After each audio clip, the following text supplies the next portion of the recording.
So what's up mga Lods? Ito na no, ito na yung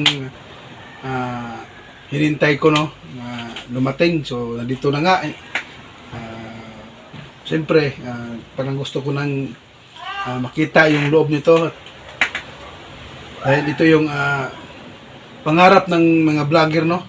Maraming salamat sa inyong walang sawang suporta. Lalong-lalo na sa mga totoong kaibigan natin, no? Hindi talaga nagsawang sumabaybay sa ating bawat video, no? So, maraming salamat. So ako mga Lods, napakasaya ko kasi dati pangarap ko lang na magbablog na habang nanonood ng mga video, no? So naisip ko bakit kaya di tayo mag-vlog, no? Gawa ng sariling video natin. So yun mga Lods, pinasok ko yung pagbablog.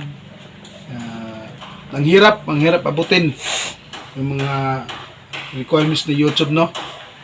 Kasi nga sa sobrang dami ng mga vlogger ngayon. So huwag tayong sumuko mga Lods, upload na lang upload. Kahit ano, kung ano yung mga gusto nyong i-content. Tapos tiwala lang sa sarili, no? At siyempre kailangan talaga pagtiyaga, no? Puyat. Ikaw pa yung maggawa ng content, mag-video, mag-edit.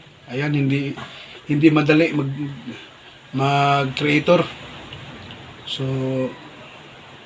ayun nagpapasalamat pa rin ako sa Panginoon dahil dumating tayo sa ganito, no? At sana patuloy pa rin tayong pag-angat ng ating YouTube channel dahil nakamit na natin itong Google AdSense. Siyempre sa tumulong, no? Maraming salamat talaga kay Lola Ibs dahil nandyan siya palagi, no, sa akin, no. Handa siyang sumuporta sa aking YouTube channel. Siyempre kailangan lahat tayo magtulungan para lahat tayo mga small YouTubers ay aangat, no, mga kasi wala na ito na talaga ito na ang pag-asa. Kaya ito na lang, focus na lang tayo sa pag-vlog. Malay natin bigyan tayo ng magandang blessing kay Lord, no, na kumita pa rin tayo dito sa YouTube kahit paano, no.